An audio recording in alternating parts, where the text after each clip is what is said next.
राजकुमारी इंदिरा कला संगीत विश्वविद्यालय कोई छोटी चीज नहीं है कि हम किसी को भी ले जाके वहाँ पर रख दें। लेकिन ईश्वर की कृपा रही कि मैं जेल के अंदर बहुत धड़ल्ले से जा पाई।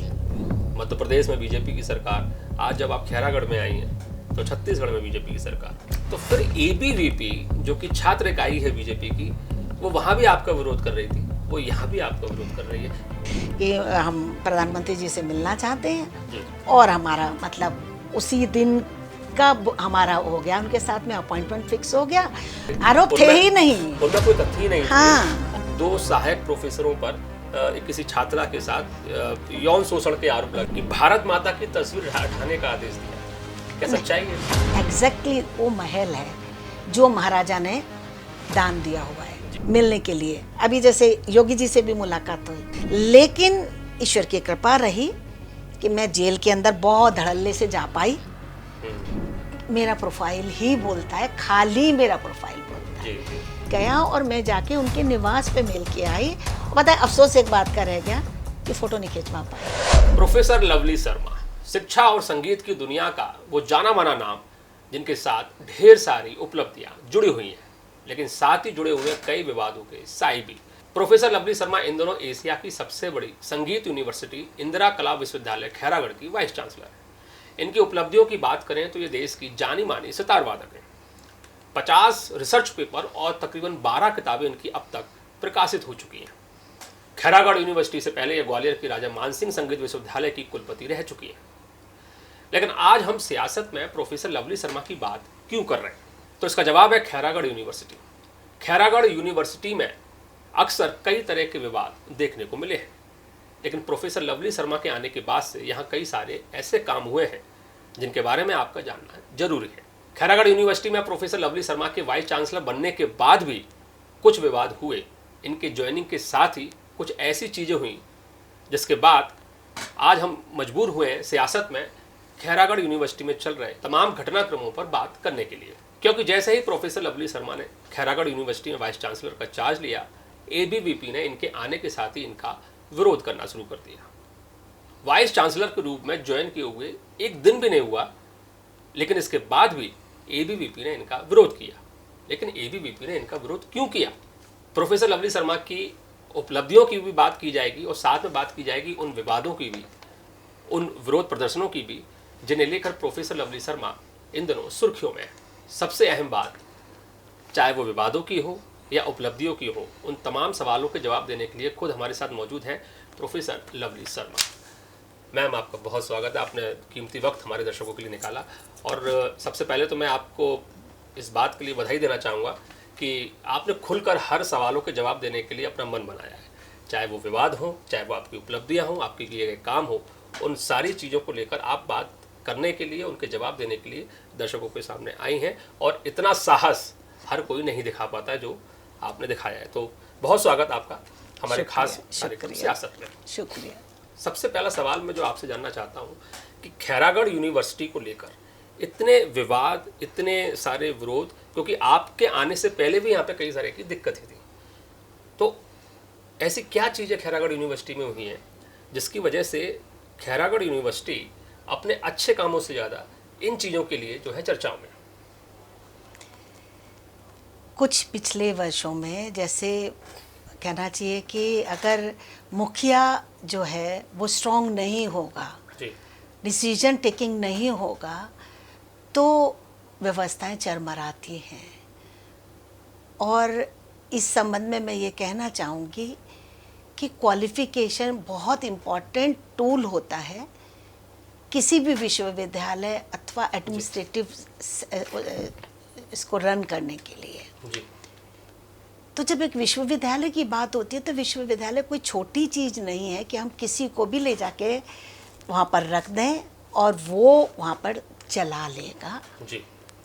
ये एक एकेडमिक इंस्टीट्यूशन है और इसमें क्वालिफिकेशन, एडमिनिस्ट्रेशन, इन सबको मिलाकर तब हम काम करने में सक्षम होते हैं जी।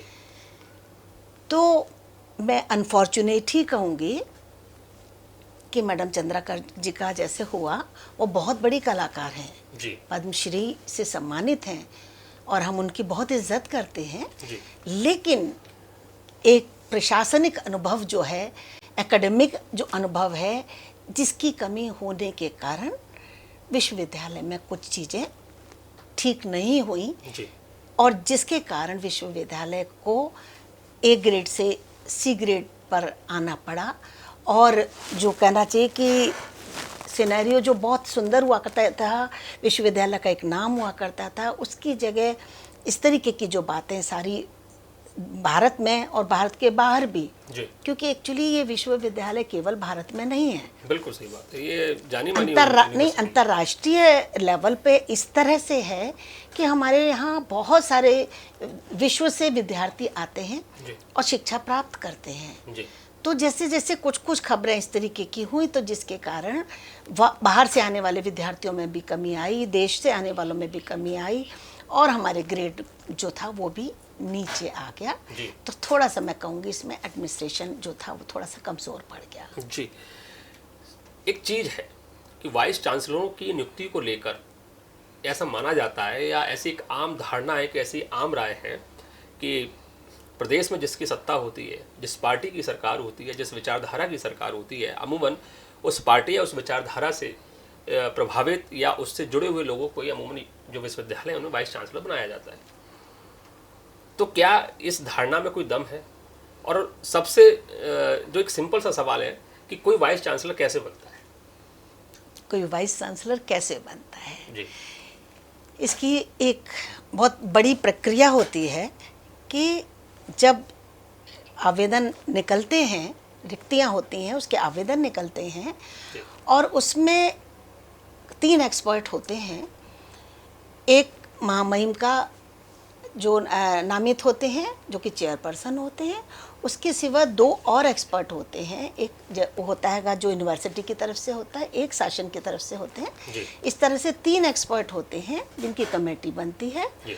और जितनी भी एप्लीकेशंस आती हैं वो उसको स्क्रूटनी करते हैं। जी। स्क्रूटनी करने के बाद उनको जो समझ में आता है कि जिनको बुलाना की ज़रूरत है, जबकि मैं इस परिप्रेक्ष्य में बताऊंगी कि पहले ये नहीं होता था। जी।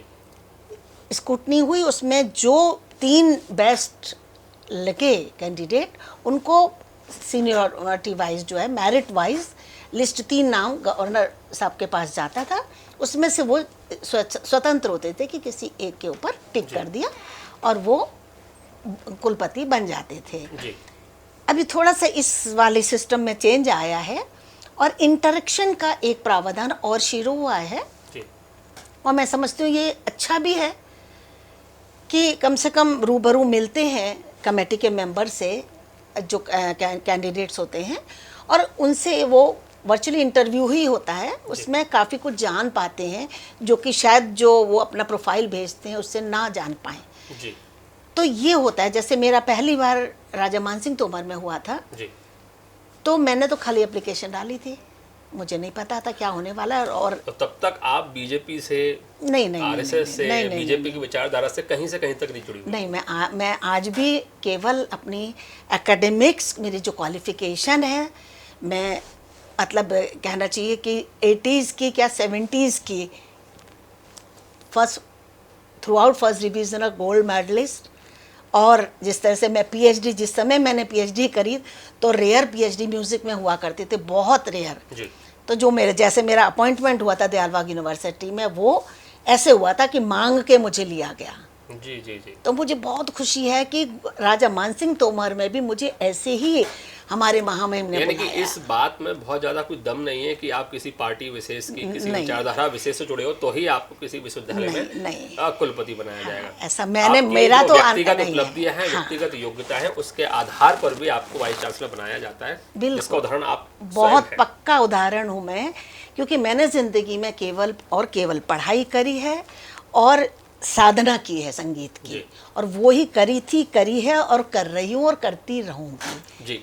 तो ऐसे में फिर ये सवाल खड़ा होता है कि जब आप राजा मानसिंह तोमर विश्वविद्यालय में कुलपति थी, मध्य प्रदेश में बीजेपी की सरकार, आज जब आप खैरागढ़ में आई हैं तो छत्तीसगढ़ में बीजेपी की सरकार, बिल्कुल, जब दोनों ही राज्यों की बड़ी जो यूनिवर्सिटीज़ हैं उसमें जब आपको वाइस चांसलर बनाया गया, तो फिर एबीवीपी जो कि छात्र इकाई है बीजेपी की, वो वहाँ भी आपका विरोध कर रही थी, वो यहाँ भी आपका विरोध कर रही है। प्रॉब्लम कहाँ है, समस्या कहाँ है? देखिए, ये बेचारे उनका काम है। एबीवीपी वाले अगर कुछ भी नहीं करेंगे तो उनकी जगह कैसे बनेगी? जैसे वहाँ पे वो था, मिश्रा था, तो हम यही बात होती थी कि कहीं कुछ हड़ताल करें, कुछ करें, ताकि उनको चमकाना है ना, अपना नाम तो करना है ना। तो मैं तो इतना समझ पाई कि उन्हें केवल अपने को चमकाना होता है, अपना नाम करना होता है, इसके लिए बेचारे कुछ कुछ करते रहते हैं। और बाकी ऐसा कुछ नहीं, क्योंकि सबको पता है मेरी क्वालिफिकेशन और मेरी जो भी स्किल है उससे लोग बहुत आसानी से परिचित थे ग्वालियर में भी, कि जिस तरीके से मैं आई थी तो मैं साफ बोलती थी कि मैं कैसे भी कमज़ोर पक्ष में नहीं हूँ। क्या मेरी फैमिली बैकग्राउंड, क्या मेरे हस्बैंड, क्या मेरे बच्चे, क्या हमारे बाप दादे, तो मैं बैकग्राउंड, मेरी सॉलिड बैकग्राउंड है। जिसके बताइए ना थोड़ा सा फैमिली के बारे में बताइए कि आपके बच्चे कितने हैं, वो कहाँ हैं? मेरे ग्रैंडफादर वो थे जिनके हाथी दरवाजे पे बंधे होते थे। अच्छा, राजा महाराजा की। हाँ, मेरी बड़ी बहन की शादी हुई, हाथी पे बारात आई। अच्छा, तो मैं फ्रॉम माय मदर साइड, और मेरे हस्बैंड की साइड मेरी mother in law, she was deputy director in Delhi administration, और मोस्ट मतलब कहना चाहिए कि ईमानदार जो ऑफिसर थी। तो ऐसे घर में मैं शादी होती थी। खानदानी संभ्रांत थे एकदम है, ठोक के बोलती हूँ मैं। तो बाकी मेरे हस्बैंड डायरेक्टर रहे हैं पिछले 20 साल से, ही इज डायरेक्टर, और वो ऐसे डायरेक्टर हैं जो कि 3 टीआरएस के डायरेक्टर रहे। और आपके बच्चे दोनों वेल सेटल्ड हैं, आज से नहीं, पिछले 15 साल से जी। तो बड़ा बेटा जैसे प्राइवेट बैंकर है, बैंक ऑफ स्कॉटलैंड में रहा, वो लंदन में है, वो अभी लंदन और दुबई स्विच करता है। उसकी वाइफ भी डायरेक्टर है, HSBC में है। छोटा बेटा भी डिजिटल बैंकिंग में है, स्पेन में है। तो ईश्वर की इतनी कृपा है कि जितनी मैं भगवान को शुक्रिया अदा करूं वो कम है जी। तो आप जब बता रही हैं कि आप ऑलरेडी मतलब आपका जो परिवार है वो बाकायदा संभ्रांत एक परिवार है, उस परिवार से आप आते हैं, आपके हस्बैंड जो है बड़े पदों पर रहे, आपके बच्चे वेल सेटल्ड हैं, फॉरेन में हैं, ऐसी स्थिति के बाद भी एबीवीपी की तरफ से आरोप आता है आर्थिक अनियमितताओं से जुड़ी। और राजा मानसिंह में जब आप वाइस चांसलर थी, और उन्हीं आरोपों को लेके वो आज भी आपके खिलाफ प्रदर्शन करते हैं, उनमें कितनी सच्चाई, कितना दम है, जरा उसके बारे में दर्शकों को बताइए। देखिए, उसमें कोई भी दम नहीं है, और कोई मतलब मैं इस पे वैसे अब तो बात भी नहीं करना चाहूँगी, क्योंकि वो टाइम था जो चला गया। और मैं अब के टाइम पे बात करना चाहूँगी कि जिस तरीके से एक दिन आई थी, तो वो किसी भी गलती से, किसी भी तरीके से उन्होंने थोड़ा बहुत प्रोटेस्ट करने की कोशिश करी, और उसके बाद में उनको समझ में आ गया कि मेरा क्या वजूब है, और मेरी कुव्वत है, क्या मेरी स्किल है, किस तरीके से मेरा काम। तो ईश्वर की कृपा है कि बहुत अच्छे से चल रहा है, और मैं नहीं समझती कि अब आगे इस तरीके की कोई भी बातें होंगी, क्योंकि किसी को भी मतलब अधिकार है कुछ कहने का, लेकिन अगर उसमें सत्यता नहीं है तो बात खत्म है। केवल ये बातें हो जाए कि पेपर में ये निकला, पेपर में वो निकला, पेपर में वो निकला, तो उससे सत्यता नहीं हो जाती है। सत्यता तो देखने से होती, क्योंकि कुछ भी बातें हुई उस समय में, वो राजभवन गई, राजभवन से आया मेरे पास उसके बारे में जानने के लिए, उसका हमने जवाब वहीं के वहीं दे दिया, तो वो बातें वहीं पे पूरी तरह से ख़त्म हो गई, निराधार सिद्ध हो चुकी हैं। तो उन बातों पे हमें कोई बात करनी नहीं, हम तो समझते हैं। जवाब जरूर आपकी तरफ से आना चाहिए कि आपने बड़ा मतलब स्पष्ट रूप से बताया कि वो सारे जो आरोप थे वो निराधार थे, आरोप थे ही नहीं, उनमें कोई तथ्य ही नहीं थे, और राजभवन ने उसकी जांच की, जिसमें बिल्कुल साफ तौर पे आपको क्लीन चिट दी गई थी। तो आप जब राजा मानसिंह में वाइस चांसलर बनती हैं 2016 और 2 साल बाद 2018 में आपको वहाँ से हटा देते हैं। हटाते नहीं, वो कहते हैं कि रिलीव करना। अच्छा, आप सरकारी भाषा में कह सकते हैं कि उसको रिलीव कर दिया, लेकिन अमूमन जो आपके विरोधी है वो कहते हैं कि आपको हटा दिया गया। तो इसको लेके आप क्या कहना चाहेंगे? 2 साल का ही कार्यकाल क्यों मिला वहाँ पे? नहीं तो सरकार को जैसा समझ में आए, देखिए हमको पदस्थापित करने वाली भी सरकार है, पदोच्चय करने वाली भी सरकार है, तो उनको लगा कि ठीक है, जब तक उन्होंने समझा ठीक रखा।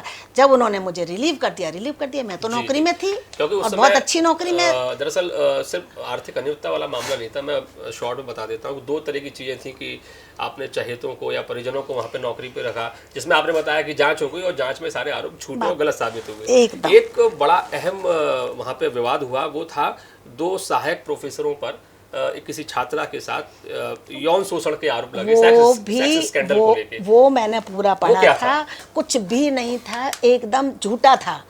जिस दिन वो टीचर वो शहर में ही नहीं था और उसके ऊपर लगा दो, तो ऐसे कैसे लगा? तो उस मामले की फिर जांच हुई, पूरा उसका पूरी रिपोर्ट बढ़िया से बना के सब, मतलब मैंने अपने सामने हर चीज का बहुत अच्छी तरीके से जवाब दिया है, और जिसके आगे दोबारा से मेरे से जवाब मांगा नहीं गया। और उस मामले में मतलब क्लीन चिट हो चुका है, और वो दोनों सहायक प्रोफेसरों को भी क्लीन चिट दे दिए गए। नहीं, वो सहायक प्रोफेसर तो एक शायद उनको अभी भी सस्पेंशन में है कि क्या है, मेरे को पता नहीं है, वहाँ का इतनी खबर नहीं है। लेकिन जो उनकी जांच करने की आई थी जो मेरे पास कि ये क्या हुआ कैसे हुआ, बिल्कुल निराधार थी, उसकी पूरी रिपोर्ट जा चुकी। जी, एक और विवाद था, उस पर भी बात कर लेते। जैसे कि आपने तमाम विवादों का बड़ा साफ गोई से जवाब दिया है, तो उस पर भी पर्दा हट जाना चाहिए, मुझे ऐसा लगता है कि भारत माता की तस्वीर हटाने का आदेश दिया था। क्या सच्चाई है?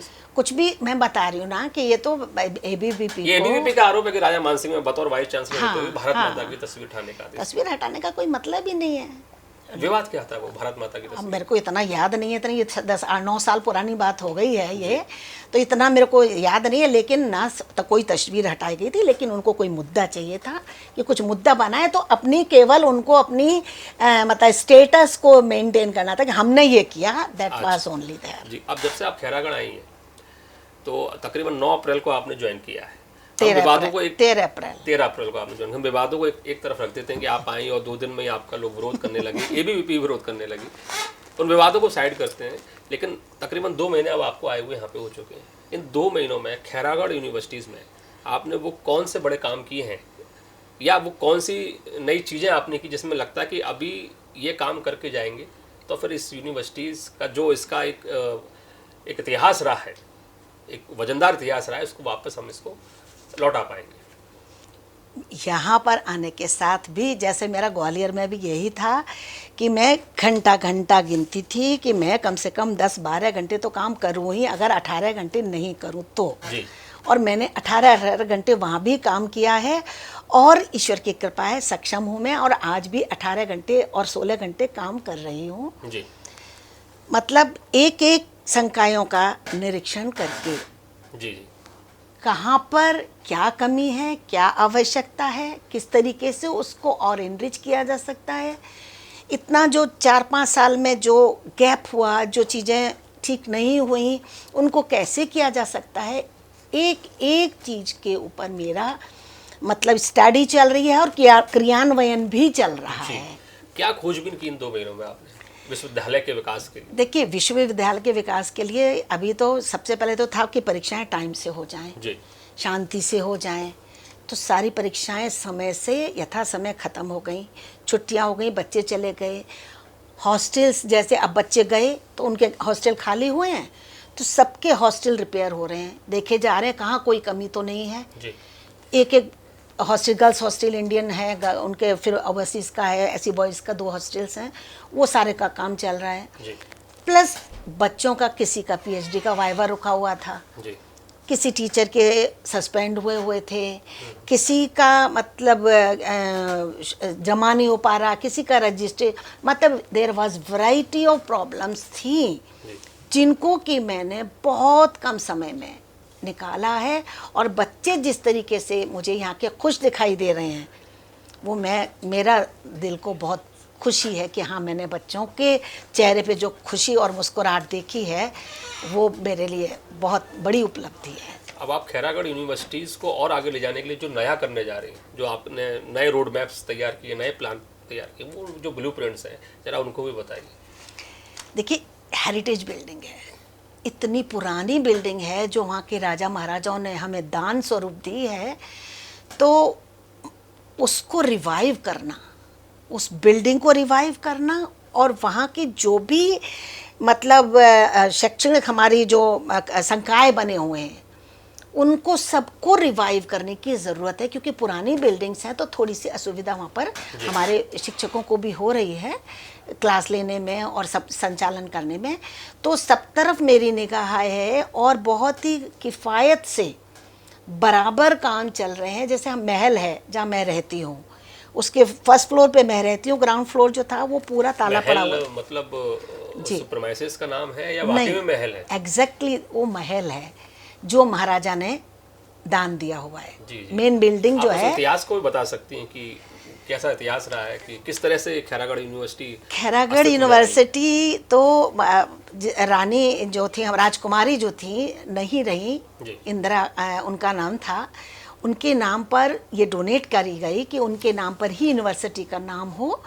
और जैसे मैं आपको बताऊं, मेरा एक बहुत प्राइम ये भी है कि हमारी यूनिवर्सिटी का नाम है इंदिरा कला संगीत विश्वविद्यालय, लेकिन कई बार इससे लोग मिस अंडरस्टैंड करते हैं कि इंदिरा गांधी से जोड़ते हैं कि इंदिरा गांधी के नाम पर रखा। हाँ, तो इसको भी मुझे इसमें राजकुमारी जुड़वाना है ताकि क्लैरिटी हो जाए बिल्कुल कि राजकुमारी इंदिरा कला संगीत विश्वविद्यालय। तो ये आपका एक पहला मोटिव है कि कैसे भी करके खैरागढ़ यूनिवर्सिटी की जो पहचान है, जो उसका नाम है, जिन्होंने इसको अस्तित्व में लेकर आए, जिन्होंने दिया है, उनका नाम सामने आना चाहिए, सही नाम आना चाहिए। हकीकत बिल्कुल आप सही कह रही हैं कि जब भी खैरागढ़ यूनिवर्सिटी का जिक्र होता है तो अमूमन उसको खैरागढ़ के नाम से जाना जाता है, लेकिन जब लोग उनके नाम को सर्च करते हैं तो वो इंदिरा जब कला विश्वविद्यालय निकल के आता है तो लोगों को लगता है कि इंदिरा गांधी ने दिया होगा, तो इंदिरा गांधी के नाम पे रखा गया। और बाय चांस इसका इनॉग्रेशन भी इंदिरा गांधी जी के द्वारा किया गया था, तो कंफ्यूजन इससे भी हो सकता है कि इंदिरा गांधी ने इसका उद्घाटन किया, तो शायद इसीलिए इसका नाम इंदिरा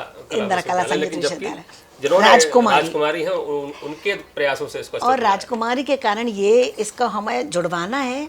और उसके बाद में मतलब यहाँ पर बहुत सारे काम करने हैं, विदेशी विद्यार्थियों की संख्या बढ़ानी है, जैसे रिसर्च स्कॉलर्स हैं, जितने भी एडमिशन आए हमने विद इन नो टाइम, आज जैसे लिस्ट आई है बच्चों की, ओवरसीज स्टूडेंट्स की, आज ही शाम तक आप समझिए हमने उनका पूरा स्क्रूटनी करके लिस्ट हमने शाम तक ICCR को भेज दी कि जितने वैलिड हैं, एडमिशन हो सकते हैं, उनको आप तुरंत दीजिए।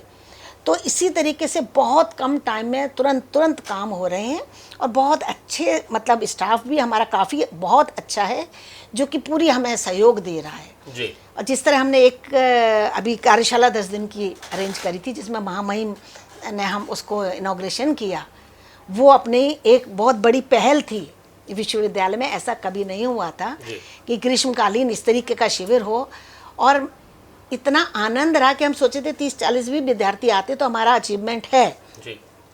लगभग 350 विद्यार्थी, 350 लगभग 350 विद्यार्थियों ने भाग लिया और उनके अभिभावकों का जो खुशी थी वो देखते बन रही थी। आपने जिक्र किया कि फॉरेन से बच्चे यहाँ पढ़ने आते हैं, अमूमन थोड़ा बताएं जरा कि दुनिया के किन देशों से यहाँ पे लोग पढ़ने आते हैं और अभी कितने जो फॉरेनर्स हैं जो फॉरेन से आके यहाँ पढ़ाई कर रहे हैं? देखो US का भी है और क्या कहते हैं, ये क्या कहते हैं, मलेशिया का है, श्रीलंका के हैं, इजिप्ट के हैं, शायद यहाँ अपना चाइना के भी हैं, कई कंट्रीज़ के बच्चे आते हैं यहाँ पे। और एक US का तो मैं देख रही थी, मतलब फुल्ली डिवोटेड बंदा। अच्छा। और अभी वो ग्रेजुएशन कर रहे थे, उनकी एज भी काफ़ी थी और उसमें थे स्कल्पचर में जी, लेकिन डिवोशन गजब का था कि most of the time he was busy with his work. तो इस तरीके के मतलब बहुत डिवोटी आ रहे हैं और जो विद्यार्थी है ना उनमें लगन है, बहुत लगन है कि काम करना है। तो बच्चों को देख के बहुत अच्छा लगता है इनके लिए कितना नहीं हम कर दें जी। और ग्रेड तो हमें करना ही है। हमारा मतलब प्राथमिकता ये थी कि A ग्रेड पे तो कम से कम लाना है जिसपे पहले थी, और A+ कोशिश हमारी पूरी रहेगी। दूसरी, शोध का स्तर हमें बढ़ाना है। शोध जो है वो क्वालिटी शोध होने चाहिए। जैसे मैं आपको बता रही हूँ, अभी मेरे जो शोध चल रहे हैं आगरा में दयालबाग यूनिवर्सिटी के साथ जी।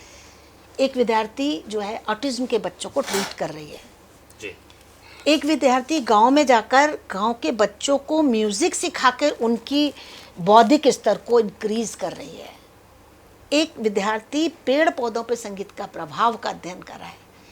तो मेरे बहुत क्रिएटिविटी और समाज के लिए जो लाभप्रद हो, मेरे शोध ओरिजिनल होते हैं और इस तरीके के हैं, तो यहाँ पर भी हमारा वही आपने प्रयास है। थेरेपी की बात की, हमारे दर्शक, बहुत सारे दर्शक नहीं जानते होंगे कि आप भारत की जाने मानी म्यूजिक थेरेपिस्ट भी हैं। एक म्यूजिक की थेरेपी या म्यूजिक से थेरेपी, जरा इसको भी बताइए क्या है और किस तरह से होती है। आपने बताया कि थेरेपी के जरिए पेड़ पौधों के विकास में भी काम हो रहा है, बहुत और हुआ ऑटिज्म है। के जो मरीज हैं उनको भी ठीक करने में म्यूजिक का, म्यूजिक संगीत किस तरह से जो है बीमारियों को भी ठीक कर सकता है, देखिए, पर्यावरण को भी अच्छा कर सकता है, वो क्या थेरेपी जरा ये? ऑटिज्म पे विदेशों में काफ़ी काम हुआ, जी पेड़ पौधों पे हमारे देश में भी काम हुआ, पहले भी हुआ। लेकिन जो मैंने थेरेपी किया, जो मैंने प्रिजनर्स को म्यूजिक से ट्रीट किया, कहाँ पे किया ये? सेंट्रल जेल आगरा, अच्छा, आगरा की सेंट्रल जेल। 2003 में मेरे द्वारा ये रिसर्च वर्क किया गया। और ये आपको बताऊं, यूनिवर्सिटी ग्रांट कमीशन ने हमको इसके लिए फंड दिए, और हमने effect of music on psycho social stress of prisoners, जी ये मेरा टॉपिक था। तो लोगों का कहना था कि कुछ नहीं कर पाओगे, जेल में कैसे जाओगे, कैदियों से जेल के कैसे कैदियों को मिलोगे, कैसे सुधार पाओगे, संगीत और की वो झलक कैसे खूंखार दिखाओगे? होते हैं, दिस एंड दैट। लेकिन ईश्वर की कृपा रही कि मैं जेल के अंदर बहुत धड़ल्ले से जा पाई, और कैदियों के बीच में बैठ के मेरा मल्हार उत्सव मनता था, तो जेल में मनता था। जी 26 जनवरी जेल में, 15 अगस्त जेल में। उसका नतीजा ये हुआ कि जिस तरीके से मैंने उन म्यूज़िकल अवेयरनेस उनके अंदर लाई, और वो भी क्लासिकल म्यूज़िक, और वो भी सितार। जी, सितार की जब जिक्र हो रहा है, सितार की जब बात हो रही है, हाँ, तो हम आपको बता दें कि आप अभी भी सुबह रोज 2 घंटे रियाज करती हैं सितार का, और इस कदर रियाज करती हैं, मैं चाहूँगा कि हमारे दर्शक इनकी उंगलियां देखें। अरे बाबा, इनकी उंगलियों के जरिए आपको समझ में आएगा कि रियाज क्या चीज़ होती है। जरा अभी तो बताइए, अभी तो नहीं आप है, कैमरे के सामने बताइए। और वो दूसरी उंगली में जो आपके कट लगे हैं, नहीं, वो अभी इतने कट नहीं है। कि रियाज करना जो है, मतलब किसी भी संगीतकार के लिए कितना अहम होता है, कितना जरूरी होता है, और रियाज से आपकी जो जो लगाव है, तो मेरे ख्याल से हर संगीतकार का होना ही चाहिए। बहुत ज़रूरी है, रियाज बहुत इम्पॉर्टेंट है। तो इसी तरीके से मतलब ये है कि जो सितार की साधना थी वो जेल तक लेके गए, और जिस तरह से कैदियों को हमने ट्रीट किया, तो 4-5 कैदी ऑन मतलब पेरोल पे उनको छोड़ने का प्रावधान हो सका। और इसने मुझे भी मतलब अंतर्राष्ट्रीय स्तर पर बहुत पहचान दी, जिसके कारण कि कम से कम 5 वर्ल्ड म्यूज़िक थेरेपी कॉन्फ्रेंसेस में मैंने भारत का प्रतिनिधित्व किया। जी, एक जिक्र आता है प्रधानमंत्री नरेंद्र मोदी से आपकी मुलाकात का। जी, वो मुलाकात बड़ी दिलचस्प है, उस स्टोरी के बारे में बताइए कि क्योंकि आप तो बीजेपी के कार्यकर्ता भी नहीं हैं, नहीं, आप संघ की स्वयंसेवक भी नहीं है, तो प्रधानमंत्री मोदी तक पहुंचने का जो रास्ता था वो कैसे था? बहुत सरल, चाहते थे मिले, एक बार मेल करेंगे, नहीं टाइम मिल रहा था, व्यस्तता ज़िंदगी में चलती थी और अभी भी है। एक दिन जिस दिन याद आया उस दिन लगाया, मेल ढूंढा कहाँ से करते हैं, एक मेल किया, उसके बाद में नंबर मिल गया वहीं पे कि हम मिलना चाहते हैं। छुट्टियों की हमारे पास बहुत कमी रहती थी, तो छुट्टी का दिन था, मेरे ख्याल से बैसाखी थी, 13 तारीख हमारी यूनिवर्सिटी की छुट्टी थी, कि हम प्रधानमंत्री जी से मिलना चाहते हैं जी। और हमारा मतलब उसी दिन का हमारा हो गया, उनके साथ में अपॉइंटमेंट फिक्स हो गया, और बड़ा अच्छा लगा कि हम आवास पे मिले। और पता है, दरअसल सवाल इसलिए खड़ा होता है कि क्या पीएम मोदी से मिलना इतना आसान है? हाँ, मेरा मुझे ईमेल पीएम मोदी के कार्यालय को, पीएमओ को करते हैं, और वहां से आपको बुलावा आ जाता है।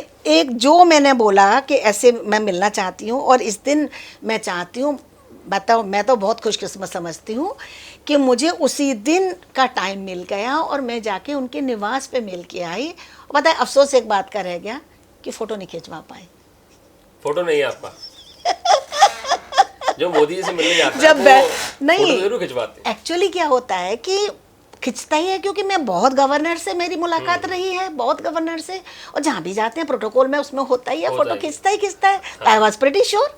और जब मैं उस पर बैठी सोफे पे, जिसमें हम टीवी में देखा करते थे मोदी जी को और उनके साथ मिलने वालों को, तो बहुत अपने को गर्व महसूस हो रहा था, और ये लग रहा था फोटो तो खिंच गई होगी, या तो हम बात कर रहे होंगे इतने में। तो दोबारा प्रयास किया आपने उनसे मुलाकात? नहीं, दोबारा थोड़ा बहुत किया, लेकिन दोबारा हुआ नहीं, वो बात नहीं हुई जो एक बार में हो गई। जी। वो दोबारा नहीं हो पाई। कैसी मुलाकात रही पीएम मोदी के साथ? अच्छी रही।